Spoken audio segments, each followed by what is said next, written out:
আমি যাকে ভালোবাসতাম সেই ছেলেটির নাম জনি।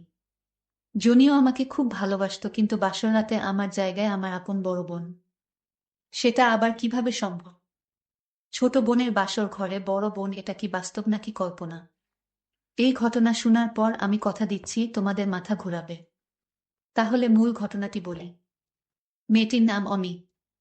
আমার ভাবির খালাতো বোন। খুব ভালো ছাত্রী। তার ইচ্ছা সে ঢাকা বিশ্ববিদ্যালয়ে পড়াশোনা করবে। প্রায় কয়েক বছর ধরে আমি তাকে গাইড করে আসছি।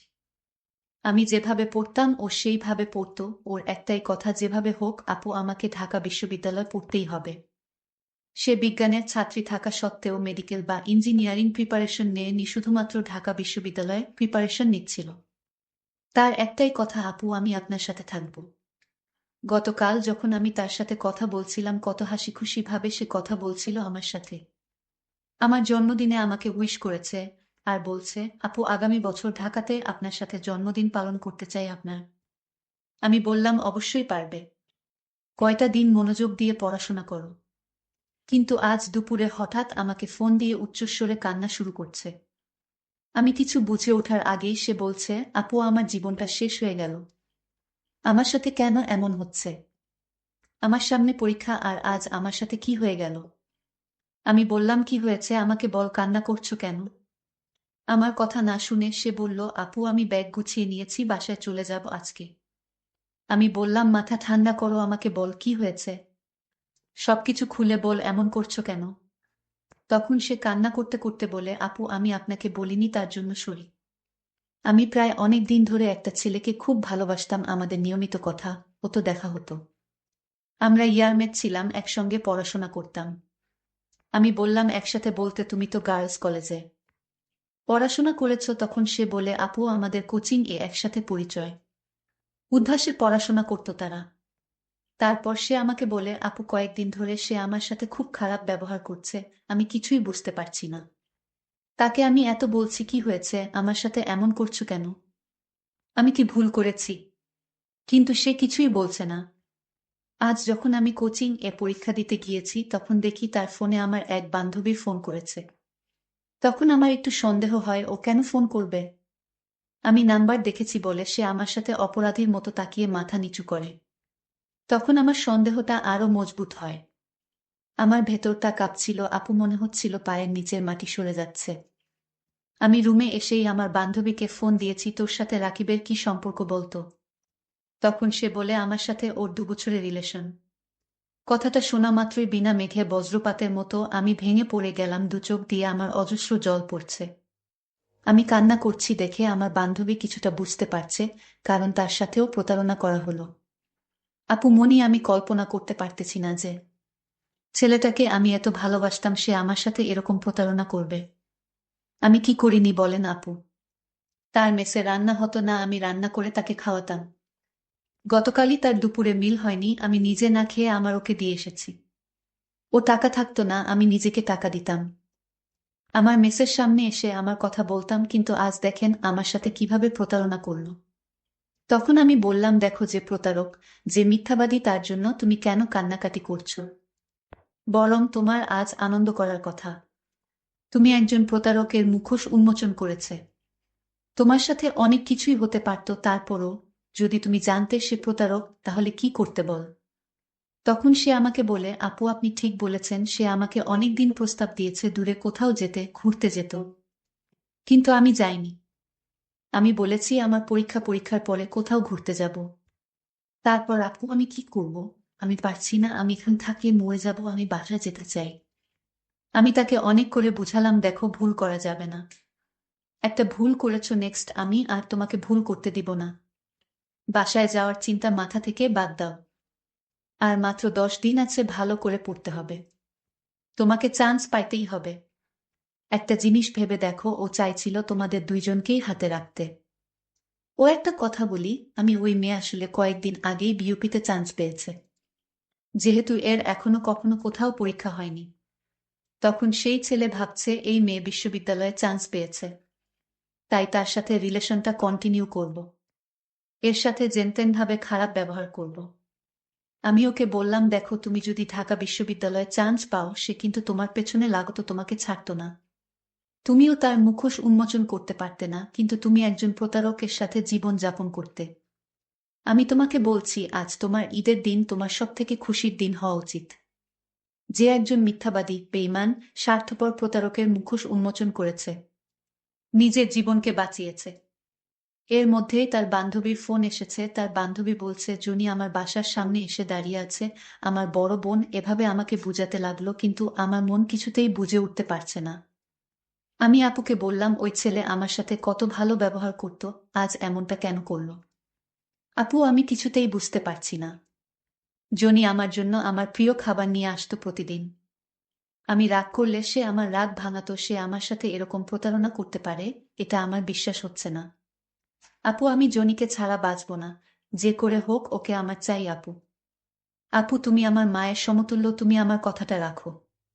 আরে পাগলি, জনি যদি তোরে না চায় তাহলে কি আমি জোর করে আনতে পারবো? আচ্ছা তুই নিজেই বল, জোর করে কি প্রেম ভালোবাসা হয়? আমার ছোট বোনকে আমি কিছুতেই বুঝাতে পারলাম না। সে তাকেই চাই। তারপর যখন আমার বোনকে বুঝাতে পারছিলাম না, তখন তাকে একটা চড় দেয় তার গালে। শোনো, তোর জন্য আমরা কি না করেছি, আর তুই একটা বেইমান ছেলের জন্য কান্না করতেছিস। তুই যদি ওই ছেলের নাম দ্বিতীয়বার তোর মুখে শুনি তাহলে তোর আপুকে তুই হারাবি বলে দিলাম। আমি কোনো উপায় না পেয়ে নিজের মনকে বুঝাতে লাগলাম। আপু তো সত্যিই বলেছে, আমি একটা প্রতারক ছেলের জন্য কেন কান্না করব? বরং আমার খুশি হওয়া উচিত। আমার নিজের মনকে নিজেই বুঝালাম। এখন আর জনির জন্য আমার কান্না পায় না। আমি তাকে ভুলেই গেলাম। ওকে আমার মন থেকে চিরতরে মুছে দিলাম। আমি মনে মনে সিদ্ধান্ত নিলাম, মইরা যাব, তারপরও কোনোদিন তার নাম আমার মুখে আনব না। আমাকে অনেক কষ্ট করে আমার বোন মানুষ করেছে। আমি কোনোভাবেই আমার বোনের মনে কষ্ট দিতে পারি না। কিন্তু আসল কাহিনী তো এখানেই, যা শুনলে তোমাদের চোখ কপালে উঠে যাবে।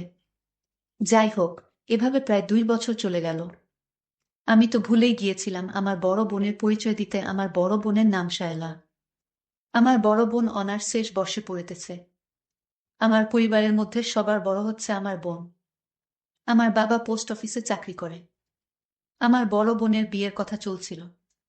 আমার বড় বোন দেখতে ফর্সা। আমাদের মা ছোটবেলায় আমাদের রেখে মারা যান।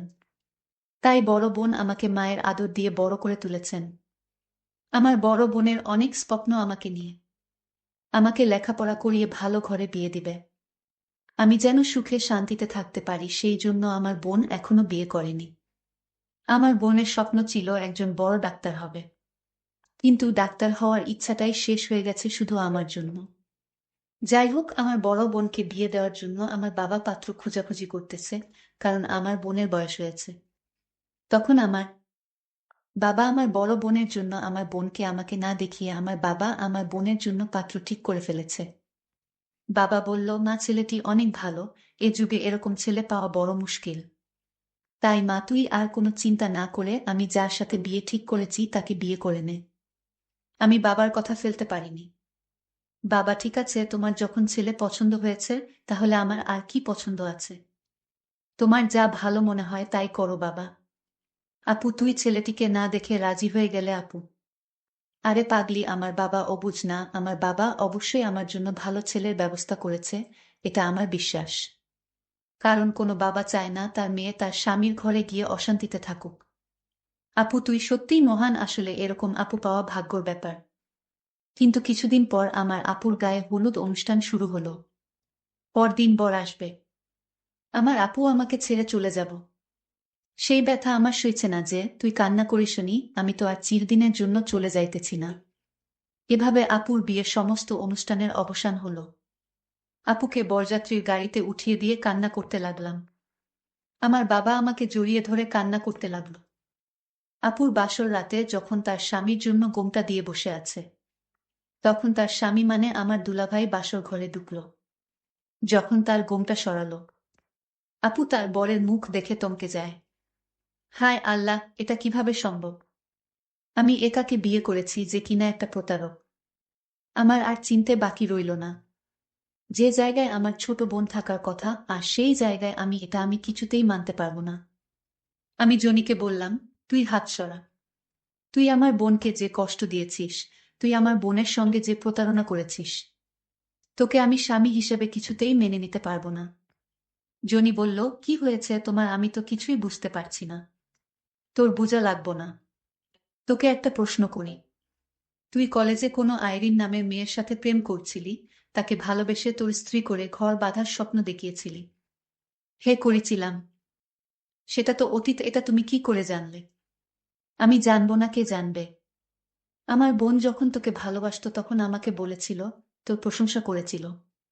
তখন আমি তোকে দেখতে চেয়েছিলাম, আমার বোনে একদিন তোকে দূর থেকে আমায় দেখিয়েছিল। আর তুই আজ যাকে বিয়ে করেছিস, আমি তার বড় বোন শায়লা। জনি বলল, এটা কি হয়ে গেল? যাই হোক, বিয়ে যেহেতু হয়ে গেছে, তাহলে চলো আমরা সংসার করি। এই কথা বলার পর আমাকে একটা থাপ্পড় মেরে বলল, আমার ছোট বোন যদি জানতে পারে তাহলে তোকে মেরে ফেলবে।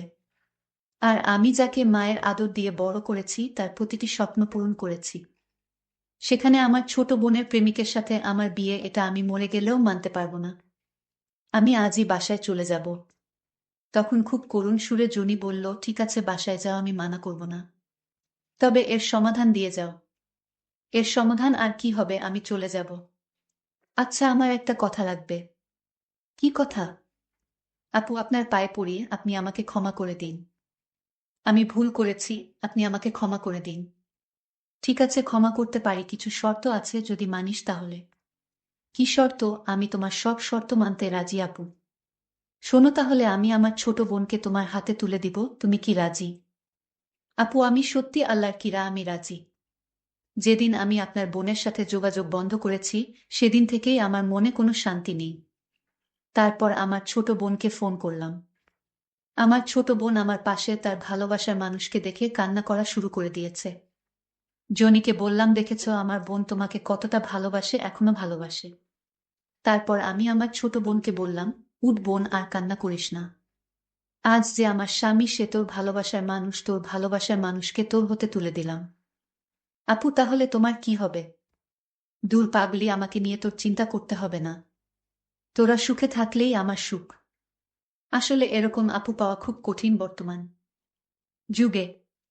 যে নিজের সুখ বিসর্জন দিয়ে তার বোনের কথা চিন্তা করে তার নিজের সুখকে বিসর্জন দিয়েছে, এরকম মহান আপু পাওয়া ভাগ্যর ব্যাপার। জনিকে যখন আমার হাতে তুলে দিল, আমি লক্ষ্য করলাম আমার আপুর চোখে যেন কিসের মায়া আমাদের প্রতি। এরকম আপু আমাদের সমাজে প্রতিটি ঘরে ঘরে থাকা উচিত। তাহলে আমাদের সমাজটা আরো সুন্দর হয়ে উঠত। বন্ধুরা, কেমন লাগলো আজকে গল্পটি, তা অবশ্যই কমেন্ট করে জানিয়ে দিও।